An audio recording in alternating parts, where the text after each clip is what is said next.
Megan May from BodyMindCake, and I'm here today to show you some really cool cookies that I started making for pet parents.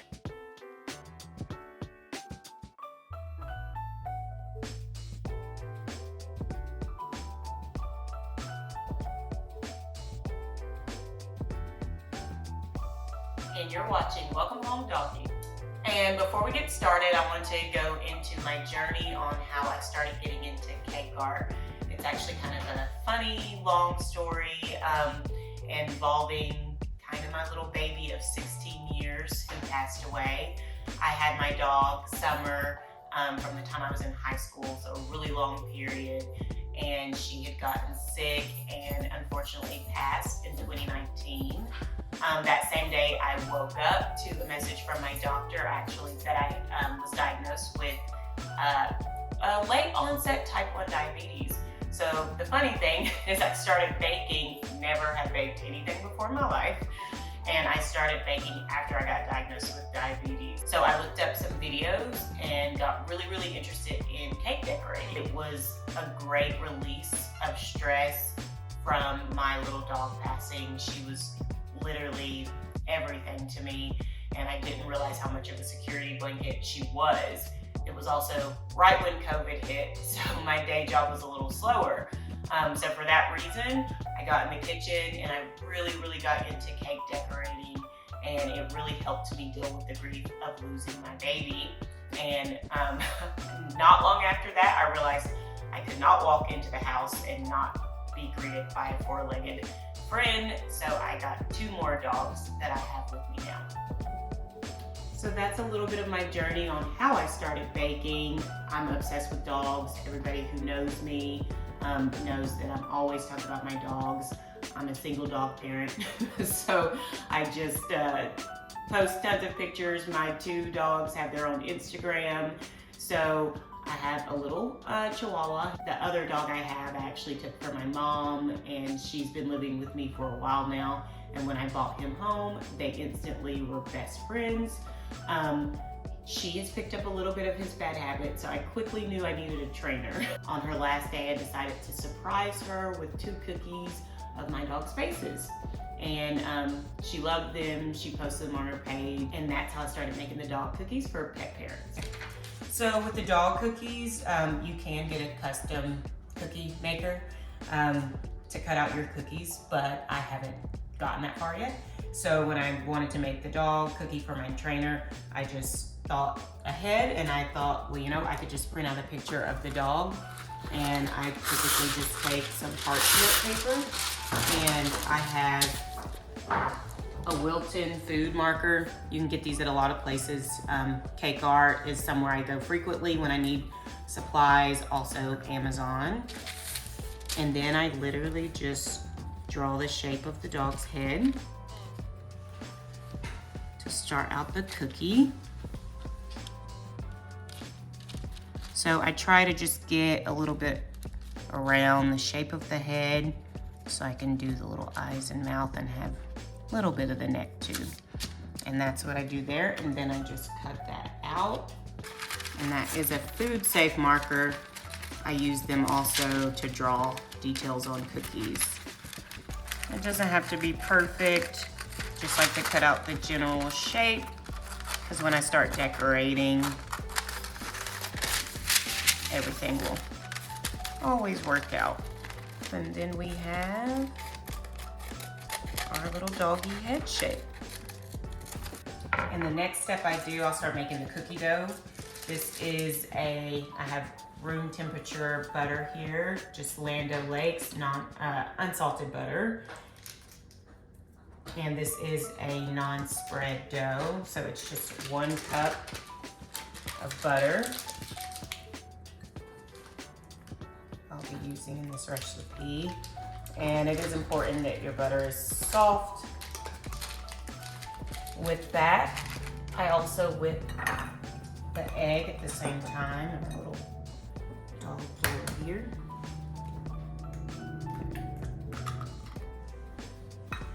And I go ahead and whip in my 1 1/4 cup of sugar.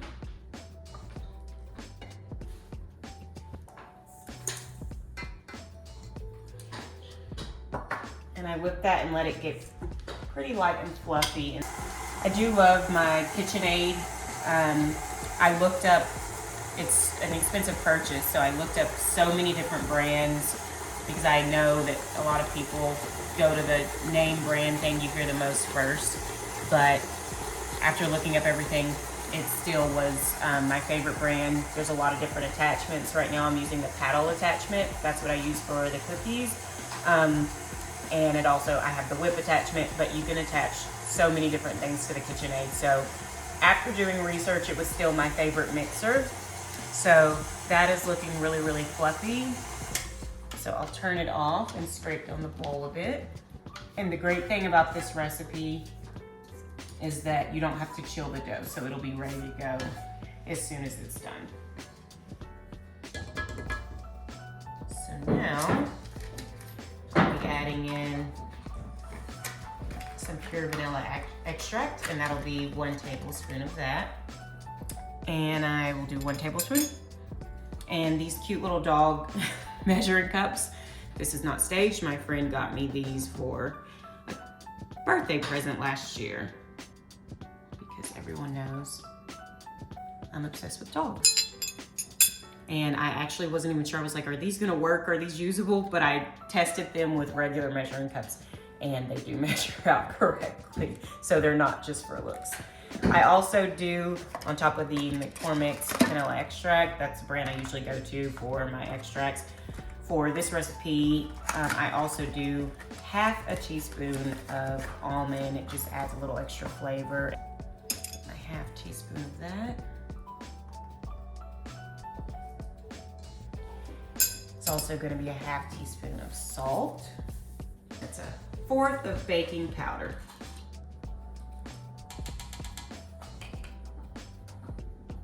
If you hear something in the background, that's just Blaze entertaining himself with a chew toy. All right, I'm gonna whip this one more time before I put the flour in. So now that all those ingredients are incorporated, I'll do the flour, and I've already portioned everything out, but it is 3½ cups of flour. Put that in the bowl as well. You can put all the flour in at once. And then I actually just bought this new paddle attachment from Amazon. My old one was getting really beat up. This one has a rubber outlining, and it's great because it scrapes the side of the bowls. It's really nice. When I put in the flour, I don't like it to go everywhere, so I kind of pulse until it gets mixed in. I have been covered in powder before, which is fine because that's baking, right? But I would rather not. So now that it's mixed, I can let it go off the side. And we have a little doggy friend here saying hello, checking out the ingredients. Now that it's fully mixed, and go ahead and take it out. I believe I got this roller from Cake Art. It's, I can't remember the material, but it's best for cookie decorating. And it has these 2 little rubber stops on either end that helps you be able to roll the dough out evenly. So I love using this. And then my silicone mat is great. I can use that to bake in the oven. And it's also great because it doesn't move or slide and nothing really sticks to it. I still like to put down a little bit of powdered sugar just in case, and I use powdered sugar instead of flour. I'd rather my recipe be sweeter than get more flour in there. So I put a little bit of that down, and I have my dough. I also like to put a little bit of powdered sugar on the rolling pin, just so it doesn't stick to the dough. I like to make my sugar cookies really thick. It just creates a nice texture when you bite into it. It's really delicious, opposed to the thinner, crunchier one. This one has a really soft bite to it. So that's enough for this cookie. That's about the thickness I want. So now all I do is just lay my little dog here. Kind of make sure he sticks. And then I have an X-Acto that I only use for baking. It's actually, I got this from Hobby Lobby. It's actually in the baking section. I use it for a ton of different things. And it's very sharp, and I just cut around the doggy. One day I'll probably buy a custom cookie maker, but I actually don't mind this process. It's kind of fun. And then I just pull the excess dough from around him. And then parchment paper. And he is ready to go in the oven. I have tons of cookie sheets. My favorite brands are Wilton and Fat Daddy-O's, which you can get at Cake Art as well. And now the cookie is ready to bake, so I'll put it in the oven. I set the oven to preheat for 325 degrees, and it'll only be in there for about 10 to 12 minutes. And for the excess dough, I just wrap it in saran wrap to use later. And now I'm gonna start the royal icing while that cookie's in the oven baking. I just use Domino. It's a pretty popular brand. Powdered sugar, any local grocery store you can get it from. And this is a 2-pound bag, so that's typically what I use to make my royal icing. And I just use the whole bag, put it into the mixer. Still using my paddle attachment. So I use 1/4 cup of corn syrup. This just gives it a shine. Here. 1/4 cup of corn syrup. Tablespoon of vanilla.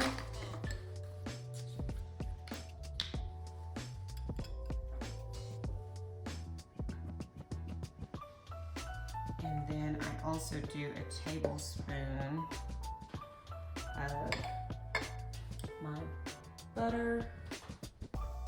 Lorraine brand butter bakery emulsion. It just gives it a really nice flavor, and you can also get all these this flavoring at Cake Art is where I got this. Of that as well. And this, when you start mixing it, it'll look really crazy at first, but then it all comes together. Down. And just like with the other one, I do a little pulse. Oh, I almost forgot a really important ingredient. The meringue powder. 3 tablespoons of meringue powder. Definitely need that because that's what gives it the little bounce in the royal icing and makes it dry. Do loosely 3 tablespoons of that meringue powder. This is Satin Ice brand, and Satin Ice has fondant, meringue, all kinds of things that I use. Okay, now we can make sure it's locked and start to pulse again so we don't get covered in powdered sugar. And we'll do that until it starts to all come together. I will be adding a little bit of water, but I like to mix first, and it'll be a really thick texture before I start adding the water. I also add some white dye. If you don't add in the white dye, there we go. Your icing can bleed. The colors can bleed, so I like to add the white dye first. This is AmeriColor. This is my favorite dye. It really saturates the colors, anything you're dyeing, and I get all of my dye from Cake Art. They have AmeriColor, and I think they have some other brands, but this is my favorite brand of dye. And I just put some white in there, and then I can start putting some little dog friend below me. A little bit of water.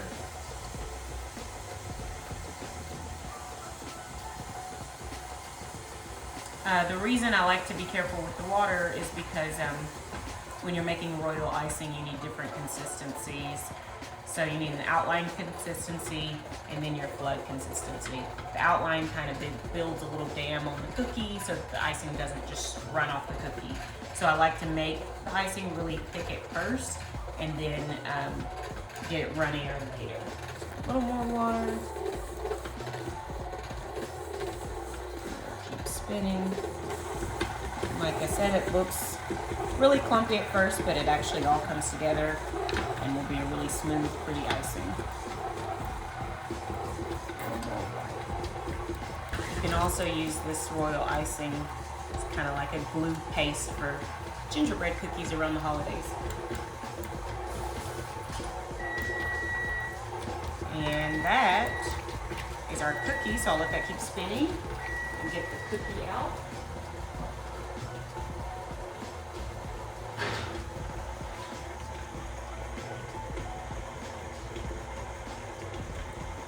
Let him cool while we're finishing up our icing. A little more water in here and it's almost ready to go.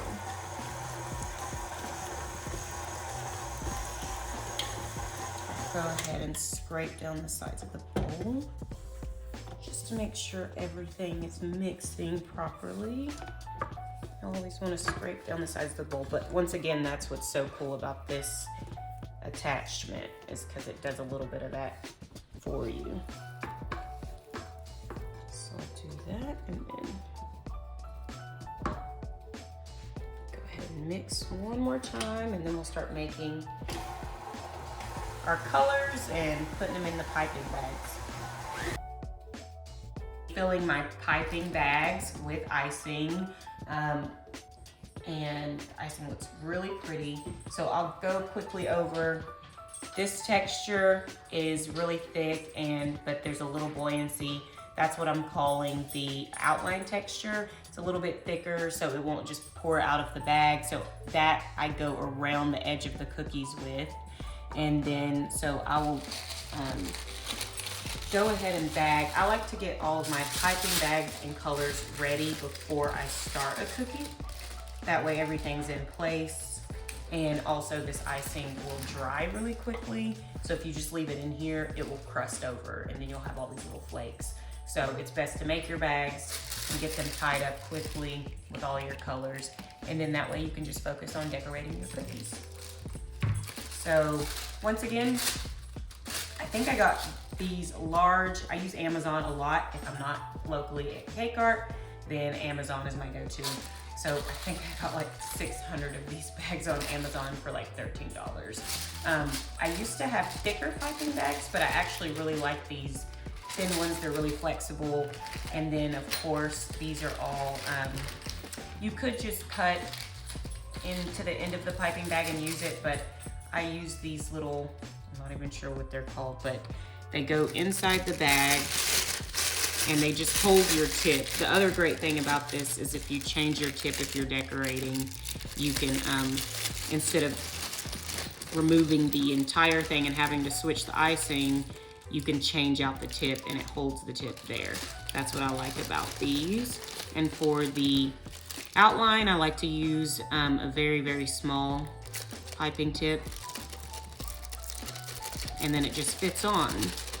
So that's why it's great. You can take it off and I can switch it to a wider one if I need it to, or if I'm making flowers on cookies or anything like that. So for the outline, I don't need too much icing. So I just put that in the piping bag and I'll just put about that much for the outline. And we have Sam here trying to get some icing. This isn't for you, buddy, but it's gonna look like you. So I just tie the end of that, and then it stays. You really want some? You can't have it. And then that, it won't crust over that way. Now I'll need a white that is the flood. So the flood icing is just gonna be a little bit runnier, and to get the consistency to flood, you just add water.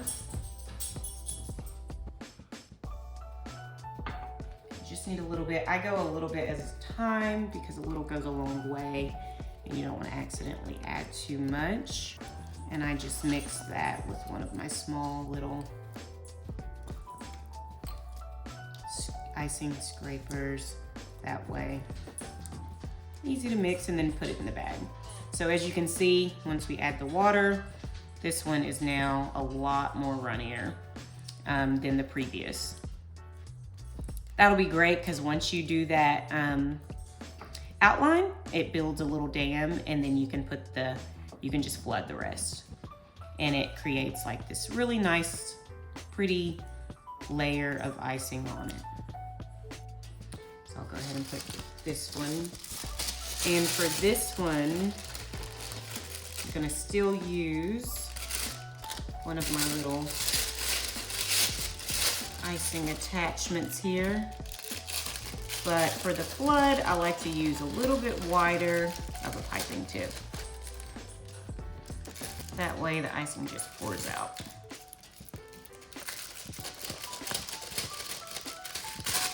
Here for some assistance. The flood is really, really runny, so I like to put it in something and kind of fold it up so it just doesn't pour out of the bag right away. It also helps. It makes it a lot easier to pour it in there.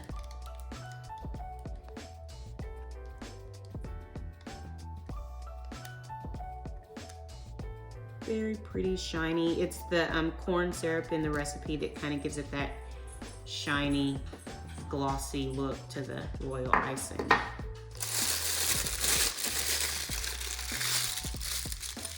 Try that one. Then I'll move on to the gray. I'll get another scoop here. I like to start with my light colors, then I can just use the same bowl.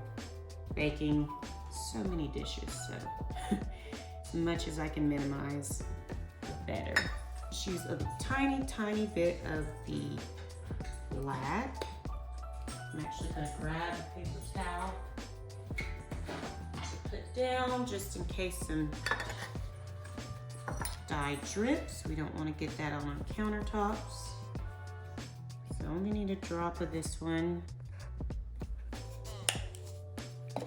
I'm actually gonna make a gray, but got a little bit of darker gray, so I've added some brown as well, just to get the color right. So sometimes I mix colors to try to find the perfect color that I want to use.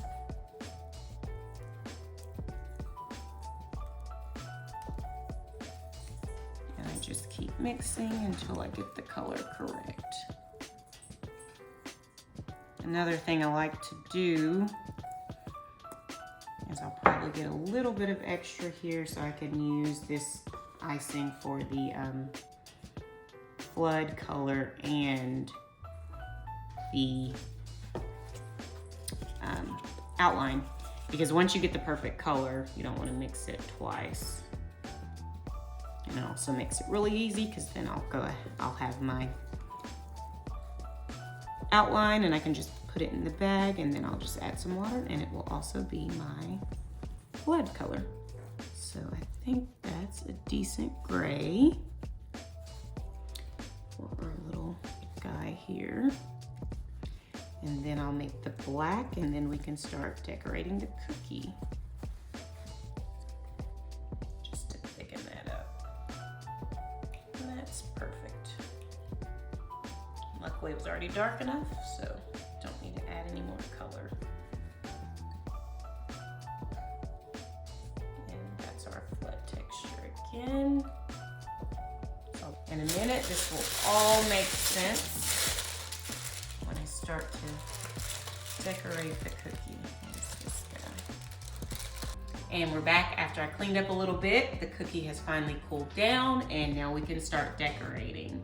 So honestly, with these cookies, I really just typically have the picture of the dog beside me. I know that seems crazy, but that's what I do. And then I just look and kind of start piping the icing based on what the dog looks like. So we'll start with our white outline. As you can see, this dog has a lot of white below and then more of the darker colors up top. So sometimes, like I said, this icing won't dry, but that did good. I do have my little tool here, or sometimes I'll just dig it in if the icing dries. So then I'll just outline him. And the cool thing about this royal icing, as you can see, that outline. And I'm gonna stop there because that's the darker color. And I don't want it to look like he's outlined in white up top. So I'm just gonna do this outline layer just halfway. This royal icing is what you use on cookies, and it's really great. It's that meringue that kind of gives it that little bouncy hold and allows you to outline that way. So next I'll do the black. We're gonna do that one on the top. Outline there. He's got some dark around his ears.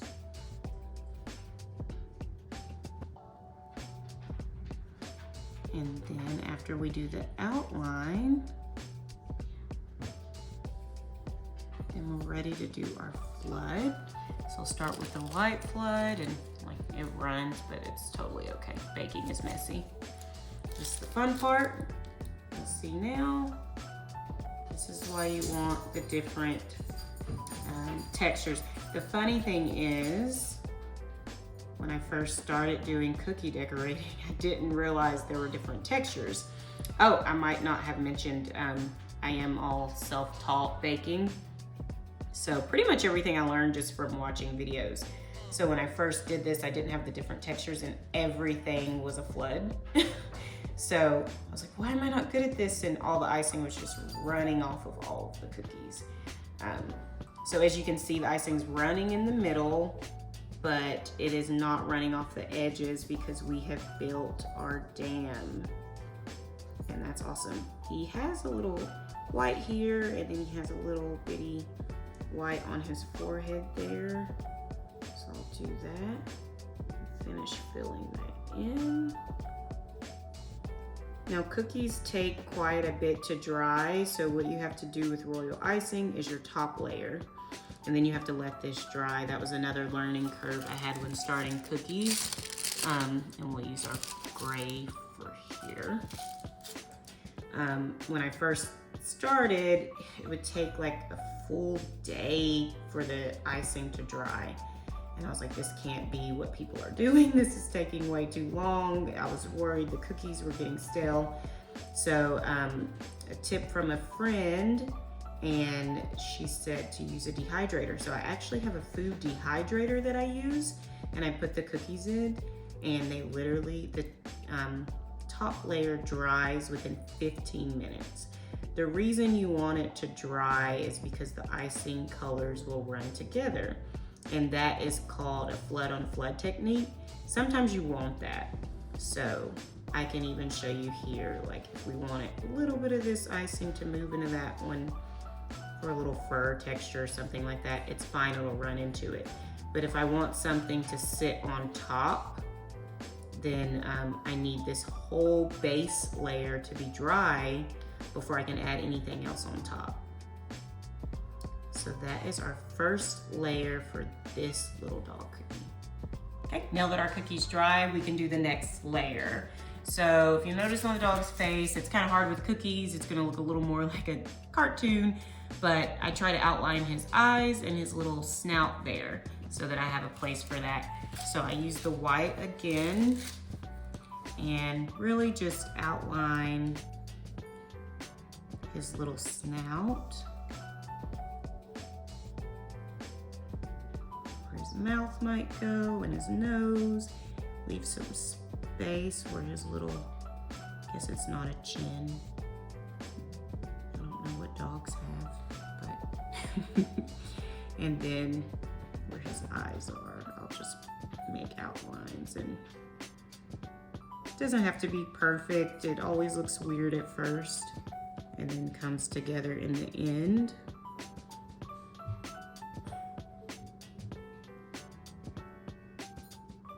And then I like for things to look more 3D, so we'll do the white again to fill all this in, our white flood.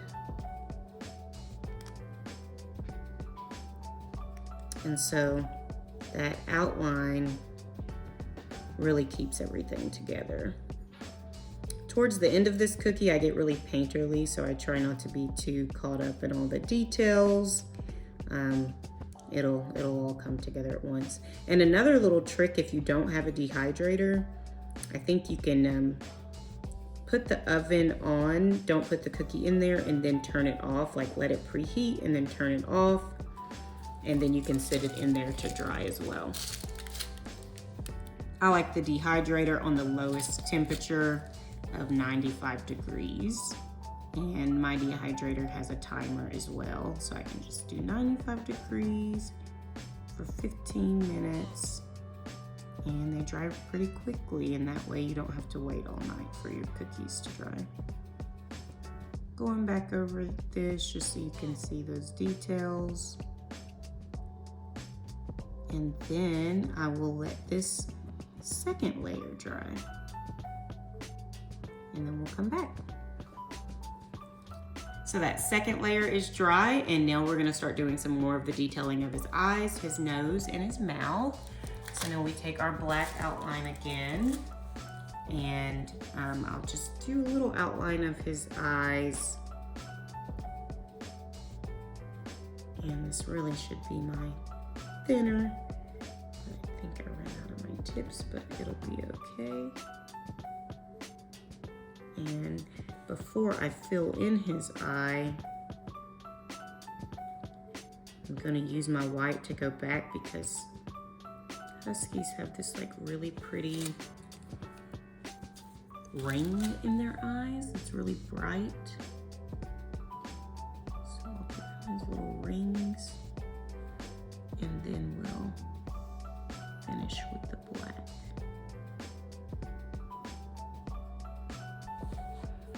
And we'll just fill that in.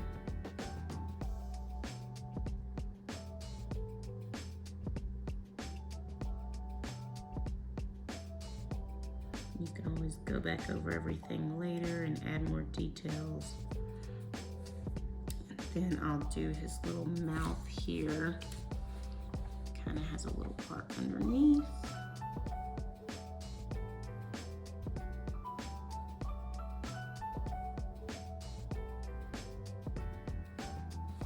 I'll flood that with black.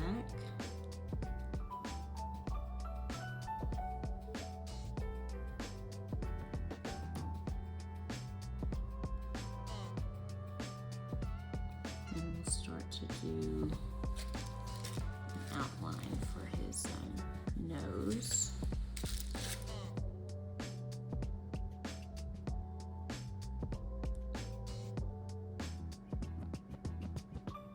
A little space between his nose and his mouth.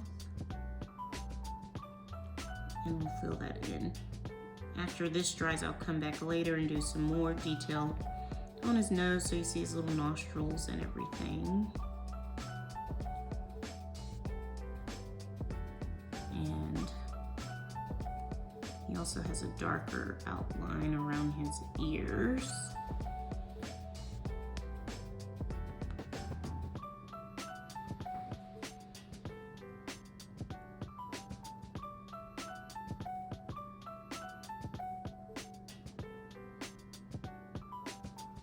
This will actually be this layer, and then we'll let those elements dry and start our next layer. And now, since that's dry, we're about to do our final layer for this cookie. So we have his eyes, his nose, and his little mouth. So now I just like to go in and add a lot more detail. So we'll take our black again, and just gonna do another little outline on his nose with some circles. So we're waiting on that one to dry. I can go ahead and do the other details. So he has a little bit of gray on his, this is where it kind of gets painterly. And I actually just use icing just like it is paint. And I want to use the gray and some white. And I have a little palette knife that I use. That's why the silicone mats are great. You can bake on them. You can use them as counter surface. They don't slide. They're really perfect for everything. And they clean really easily. They don't stick. It's so much like a painter.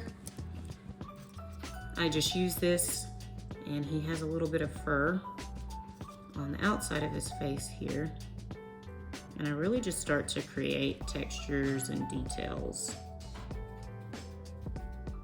Kind of everything I do, I don't know if it's because I am self-taught, kind of just go with things. I think of an idea and I'm like, I don't know if I can do that.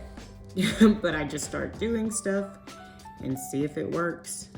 And most of the time it comes out well. Sometimes there's definitely trial and error, but that's what learning is, and it can be fun to try different things.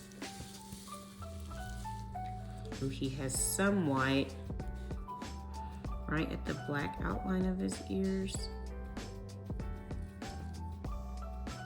And then it goes into these. They have palette knives, I think, at the baking section, but I actually got these out of the paint section. I just use them for cake only. I have lots of tools in my kitchen that you wouldn't expect to be for cake. They are. I have my own cake drill that I use, and a specific drill bit that I only use for cake. I keep it with the cake stuff so I don't mix it up. Sometimes I make cakes that need a lot of structure and support, and so X-Acto knives and painting tools and all this fun stuff. I was in Home Depot once getting cake things, and I was like, what are you building? And I was like, a cake. So now we have our finished product. These are the final cookies, and we have our little husky friends. We have Sam and Blaze here.